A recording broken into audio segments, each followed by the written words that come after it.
Jamani, jamani, jamani, nimerudia mara 3. Hii ya 4. Jamani, kila kitu kimeandikwa na kila mtu ana hatima yake. Wewe fanya unavyojua, lakini jua hatima yako ishaandikwa tu. Utazunguka, lakini ishaandikwa, na kivyo vyote vile lazima ukutane nayo hiyo hatima yako iliyoandikwa kwa ajili yako. Twende na mimi mwanzo hadi mwisho wa simulizi hii ujue au uone jinsi nilivyokutana na hatima yangu. Naitwa Latifa, ukipenda niite Lati. Ni sawa, ni binti mtukutu sana kuliko watukutu wote, japo nyumbani wananiona nimetulia vibaya sana, ila kama kuna watukutu duniani mimi basi ni namba 1. Aise, hakuna ugomvi ambao sihusiki nao, hakuna kigoma nisichoenda, hakuna shughuli nisiyoenda. Yani japo nyumbani najikutaga mtaratibu, kwetu tumezaliwa 4 na mimi ndio wa mwisho. Hawa 3 wote washaolewa, maana kwetu tumezaliwa wa kike watupu, mimi ndio wa mwisho. Na niligoma kusoma, kwa hiyo mimi sijawahi kusoma hata A. Nimekulia mtaani uswalini balaa. Baba na mama ni watu wazima sana, yani kama vile mimi naishi na bibi na babu, yani kifupi washazeeka sana, hivyo hata nguvu za kunisimamia hawana, na mimi ndio nimeachwa hapa kuwatazama.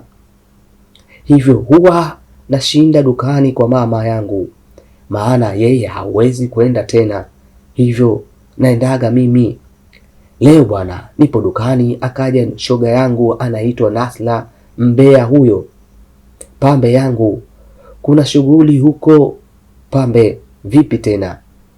Afu ni ya vile adui yetu, twende tukaanzisha vulugu tusepe zetu, alisema. Na nilimtazama kwa muda mimi, ngoja nitazame kwanza, nishakusanya hesabu ya kila kitu ambayo najua ni Friday na hela ya kula nyumbani ipo, tuondoke nihone dua nikute mambo yapo sawa, maana si unajua tena. Nilimwambia na haya, kagua vizuri. Niliangalia nikakuta mambo yapo poa kabisa, hakuna shida. Nilifunga duka nikaondoka. Alikuja kabisa na kijola, tukavaa tukasepa zetu hapa mchana jua kali. Akaniambia tupitie saluni, yani anataka tupendeze kuliko hata bibi harusi yani. Nikasema huyo nyie ana hatari vipi? Kweli bwana. Tukapitia saluni, tulipakwa makeup ya kutosha, na vile nina kisula mashallah, nilinoga yani sura bila mkologo, bule bule yani wapi na wapi, wala vidoa yani ukinitazama unanitaka mbona. Bwana harusi atasahau kama yule Subila ni mkewe. Hayo ndiyo yalikuwa mawazo yangu tu ya kijinga. Tulitoka hapo tukaelekea mpaka huko kwenye shughuli. Muda huo ni saa 12 jioni, naambiwa ishafika. Tukakuta kitaarabu, ilikuwa shughuli ya wanawake tu. Kwenye taarabu saa ngapi tusianze fujo mama yangu, maana bibi harusi mwenyewe hajapoa hata, yani akisikia ndimu ndiyo ile siku ndoa, ndiyo kwanza kwenye taarabu anacheza kama mgeni mwalikwa, si ndio? Ikawekwa ile taarabu ya domo la udaku. Tukaanza kumzunguka, mara tukamvutia gauni, mara tumvutie lile dela au lile dude la kichwani. Sasa ngapi tena timu yake isiibuke, ikatuvamia moyoni. Nasema mimi na ubabe wangu wote, hii vita ya watu wengi siwezi kabisa. Ngumi zikaacha, acha nikimbie nimwache Nasa. Nipo nakimbia hivi, nimefika barabara, gari likataka kunigonga. Afu barabara ni kubwa, yenyewe ilikuwa ya vumbi, si ndio? Mwenyewe gari Akasimama, yani nikachanganya na hasira za kushindwa goli na nimeanzisha mwenyewe, nikasema zote na kusanya huyu, yani hapa sijamuona hata aliyeshuka ni nani. Kitu kilichoshuka nilibaki hoi, yani kashuka kaka kavalia nguo zake polisi, mrefu chocolate color, ametuna kifuani kiasi kwamba ile shati imekaa mashallah, yani imekaa mahali pake. Jamani, macho yake sasa, sikuwahi kuona wakaka wazuri kiasi hiki mimi. Kila hatua aliyokuwa anasogea kuja kwangu, moyo wangu ulienda mbio hasa mpaka nikawa nashindwa nifanye nini. Yani nilikuwa nimebaki mdomo wazi, sina neno mimi. Kwani wewe huoni kama gari linakuja kwa kasi? Hauoni hiyo? Nikikupamia ungetokea nini? Alikuwa ananiambia muda huo, mimi namshangaa tu, ndio mawenge yakakata kichwani. Nikamwegemea na Sonyo juu. Sijajali yeye ni askari au mwanajeshi, Sonyo lilikuwa kubwa. Kwa hiyo wewe ukuona kama kuna mtu pia, si ndio? Na ungenipamia, ungenizaa upya. Ayo magwanda yako yasikutishe, sawa? Nilisema bila hata kujali naongea na nani. Yani umenichelewesha mipango yangu, nimeitwa mbio nikatulize vurugu, wewe unakuja kupita mbele yangu hapa. Ujue na wai ni hatari, watu wanakuja kuuana, alisema. Nikashtuka, nikawaza anaenda kwenye vurugu sehemu gani? Sio kule alipo Nasla, kitakuwa kimenilamba. Afu mimi nimekimbia, nimemwachia na msala. Samahani kaka afande, unaenda sehemu gani? Niliuliza nikiwa nimekodoa macho balaa. Usinieleze kazi yangu, haitakiwi maswali mengi, sawa? Alisema yule mkaka na kuingia kwenye gari na kusepa. Yani sikupenda hata robo, na mimi nikaondoka zangu, nikaenda zangu nyumbani. Kwanza nilipitia dukani, japo ni mbali. Nilienda kubadili nguo kwanza, bado mengine baadaye.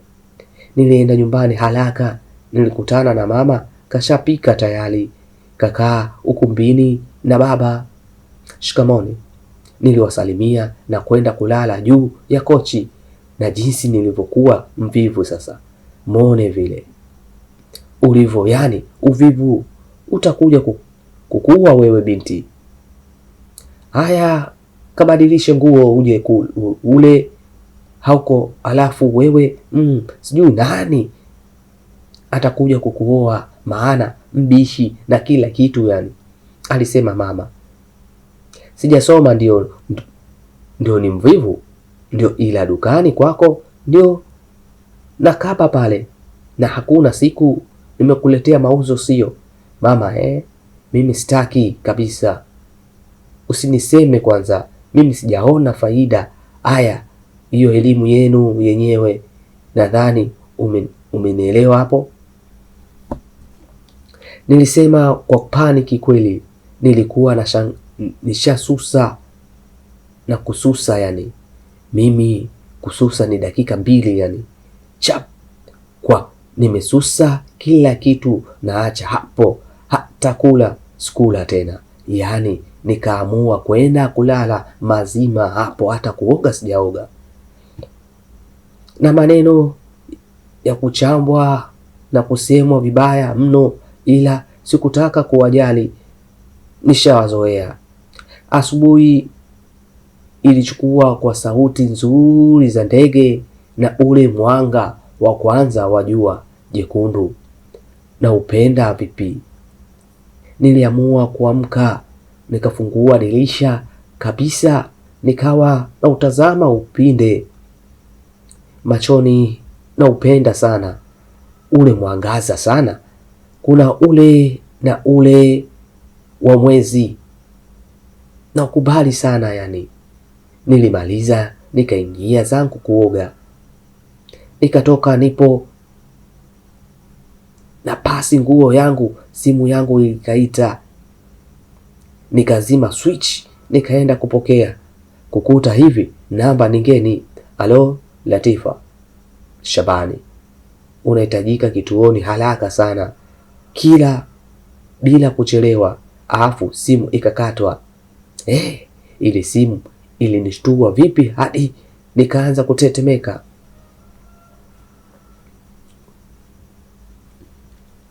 Niliamua kubadilisha nguo, nikabeba baibui langu ambalo najua halitumii pasi, nikatoka na dua nzito nyuma yangu. Nikatoka moja kwa moja kituoni. Nilifika mpaka mapokezi, nikaelekezwa kwa RPC. Hapo moyoni na tetemeka vipi. Nikanyooka hadi ofisini, namkuta yule mkaka yule wa jana usiku. Kwanza nilishangaa, pili nilikuwa siwazi kama nitakutana naye tena huyo afande. Piskali tulikutanisha tena, macho ikapasa niiname chini. Wewe tena, tumekutana tena hatimaye. Na wewe una kesi, alisema yule afande. Acha nitoe macho kama mjusi kabano na mlango. Nyie acheni tu, maana niliogopa, sio poa yani. Mimi na masuala ya makesi wapi na wapi afande. Mimi sina kesi wala nini. Mbona unanitisha jamani? Nikaanza na kulia kama vile katuni yani. We, kituoni hawali wake hapo, simu yako, vua viatu, tunakupeleka Central. Wewe unaambiwa ndio mchochezi. Machozi yalipozidi mambo ya Central tena, hapana jamani, mimi siwezi. Nikazidisha kulia yani, machozi haya kuwa magumu kunitoka, maana kituo chenyewe tumeletwa mbali na nyumbani. Akatabasamu, ni kama alikuwa anachezea na alikuwa anaenjoy ninavolia. Nikakasirika vibaya. Kwa hiyo unacheka wewe? Sijamaliza nikadakwa neno. Kwa hiyo unataka kumpiga afande?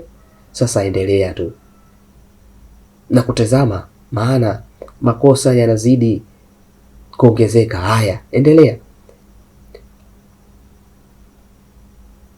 Alinibinulia mdomo upande kama vile mwanamke. Nilichukia mno. Kisha akaendelea kuongea. Hapo nina hasira vibaya yani. Wewe Latifa, ni kwamba hapa kuna kesi ya rafiki yako anaitwa Nasla Mohamed, mwenye dhamana kakutaja wewe. Kwa hiyo ndio nilichokuitia hapa. Unalia ila tu wakati jana mlienda kufanya vurugu.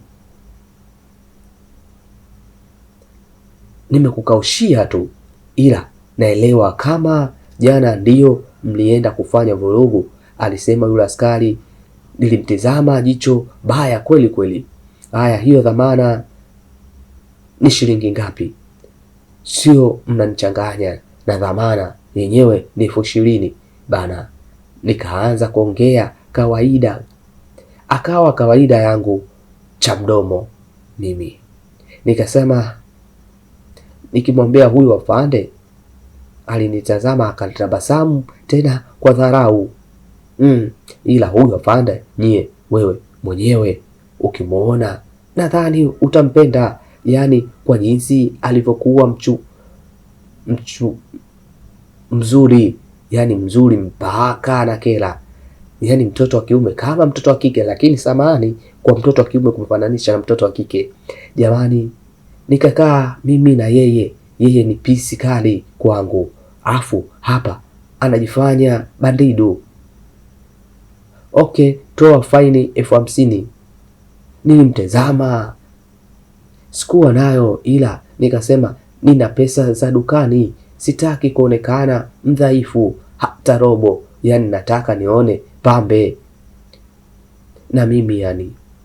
Nikachomoa nikampa, ila moyoni nasema huyo na atanilipa atake asitake, maana kashindwa kuwapigia wazazi wake. Anajua kabisa ni washika dini wakali sana balaa, ila binti yupo ni mmoja tu, akili zake kama za Latifa, kama amna lolote kwa kichwa. Tulitoka mimi na hapo nina bando la kichambo na yeye. Wewe ndio nini kuniacha pale mwenzangu mpaka nimekuja kukamatwa na mwenzako? Alisema na nishuka kielehele mimi cha kumchamba, maana ni kweli nilimkimbia. Na wewe hebu tuachane na hayo, niambie cha msingi, ushatoka, niambie mambo mengine sawa. Nilijibu hivyo. Shoga, kabla hata hatujafika mbali kipenzi, ujue yule afande ni rafiki yake na kaka yake, na yule mpuuzi tulio kumfanyia vurugu jana alisema na akasimama kwanza nisikilize umbea kwanza. Yule Athumani Mjeda ni rafiki yake na yule afande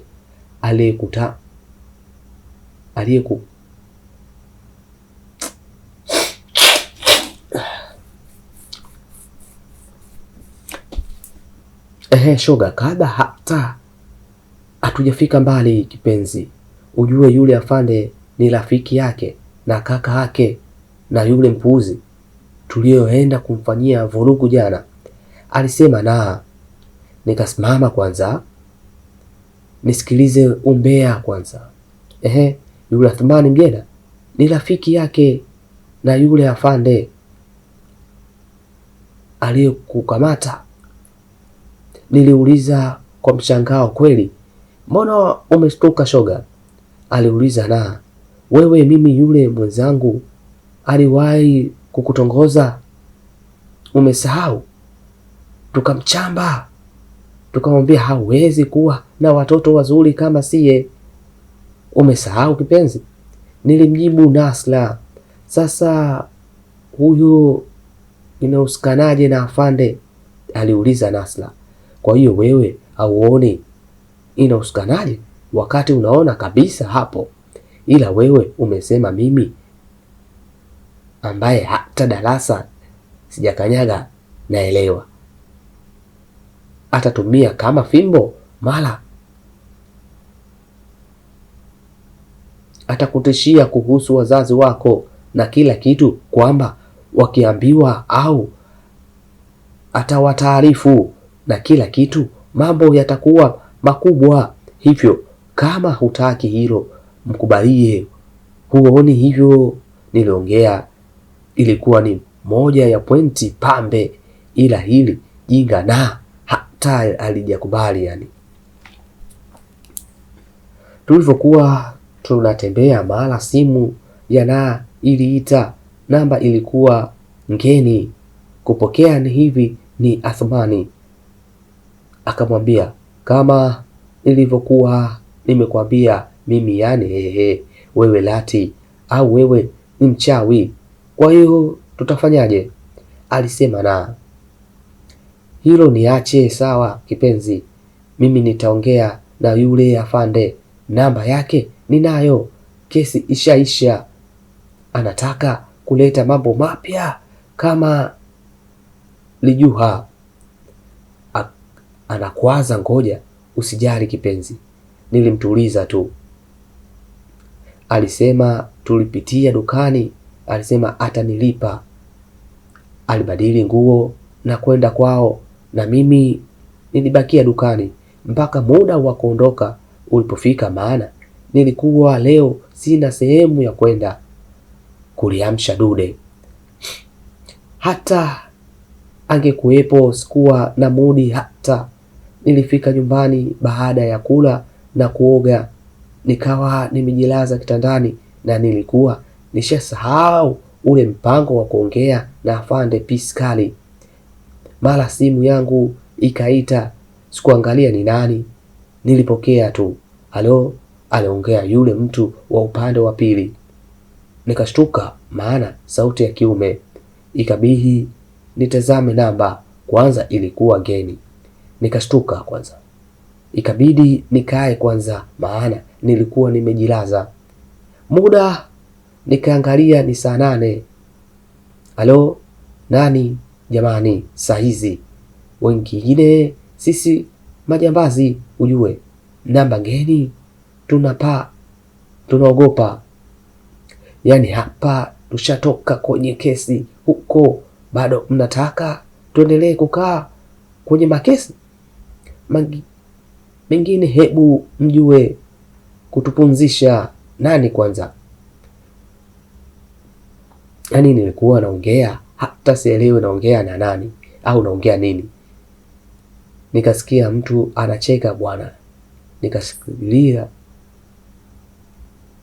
kumbe ni kawaida yako kuongea bwana. Mimi nikajua tu unavurugu, kumbe unaongea reality kabisa. Aya, mimi naitwa Frank, ni yule afande, alisema yule wa upande wa pili. Nikajikuta nakumbuka yale maneno ya Nasla na ahadi yangu, nikashusha hadi pumzi. Okay, sawa, mimi mwenyewe nina shida na wewe kubwa sana. Naomba unisaidie kuongea na Asmani rafiki yako, ni mjeda. Yeye anamtaka na kwa hiyo anatumia hiyo namna ya yeye alivyoenda polisi kama fimbo ya kumpata. Niliongea, yani nilijielezea, utafikiri mtu kashakubali tayari kunisaidia. Kwa hiyo kufanya hivyo naelewa ni anawatisha tu, hawezi hilo. Najua kesi yenu ishaisha, hata hivi ninaongea naye, usijali sawa, aliongea afande. Nilitabasamu kidogo.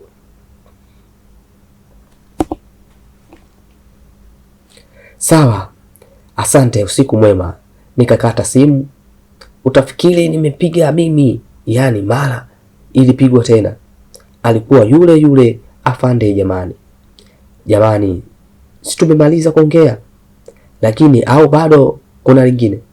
Wewe, mimi nataka kulala, ushaanza. Unanisaidia, inatosha. Kuna lingine? Nilishangaa mtu anacheka tu kama vile mimi ni kabibi kake. Sasa mimi ndiyo nimepiga afu wewe unakata. Unaona hiyo ni sawa kweli? Alisema Frenki. Kwa hiyo unataka kuniambiaje? Labda sema unachotaka kuniambia. Nilijibu kwa namna kama vile na mchamba. Napenda tu kukuona tu unavyoongea. Samani, tunaweza kuwa marafiki kama hautojali, alisema Frenki. Nilijikuta na tabasamu tu. Wewe au una mengine sio? Urafiki, nilisema huku na kuna kama vile simuamini. Yani hamna, ila nataka tu nikuzoee wewe. Una kitu kimenifundisha na kimenifurahisha kwa mara ya kwanza.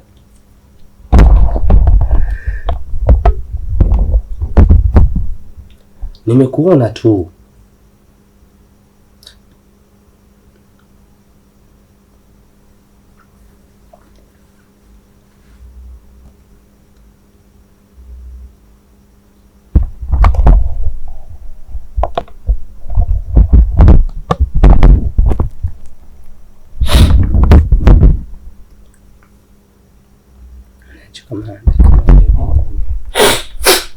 kukata vizuri.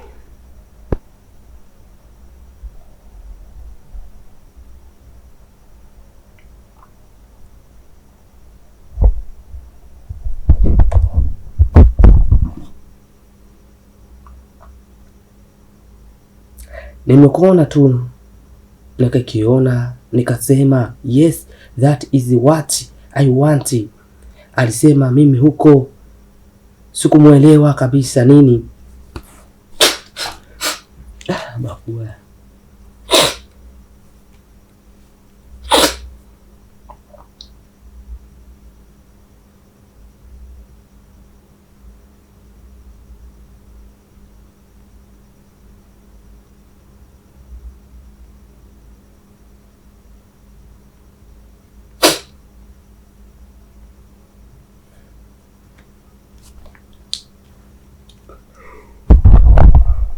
Jamani, kila kitu kimeandikwa na kila mtu ana hatima yake. Ufanya unavyojua, lakini jua hatima yako ishaandikwa tu. Utazunguka lakini ishaandikwa, na hivyo vyote vile lazima ukutane nayo hiyo hatima yako ilivyoandikwa kwa ajili yako. Twende na mimi mwanzo hadi mwisho wa hii simulizi ujue au uone jinsi nilivyokutana na hatima yangu. Naitwa Latifa, ukipenda niite Lati. Ni sawa, ni binti mtukutu sana kuliko watukutu wote, japo nyumbani wananiona nimetulia vibaya sana, ila kama kuna watukutu duniani mimi ni namba moja. I say, hakuna ugomvi ambao sihusiki nao, hakuna kigoma nisichoenda, hakuna shughuli nisiyoenda. Yaani japo nyumbani najikutaga mtaratibu, kwetu tumezaliwa wanne na mimi ndio wa mwisho wao, watatu wote washaolewa. Maana kwetu tumezaliwa wa kike watupu, mimi ndio wa mwisho na niligoma kusoma, kwa hiyo mimi sijawahi kusoma hata Nimekulia mtaani uswahilini balaa. Baba na mama ni watu wazima sana, yaani kama vile bibi na babu, yaani kiufupi washazeeka sana, hivyo hata nguvu za kunisimamia hawana, na mimi ndio nimeachwa hapa kuwatazama, hivyo kuwa nashinda dukani kwa mama yangu, maana yeye hawezi kuenda tena, hivyo naendaga mimi. Leo bwana, nipo dukani, akaja shoga yangu anaitwa Nasra, ambaye huyo pambe yangu. Kuna shughuli huko pambe, ni vipi? Afu ni vile adui yetu, twende tukaanzishe vurugu, tusepe zetu, alisema. Na nilimtizama kwa muda, ngoja nitazame kama nishakusanya sababu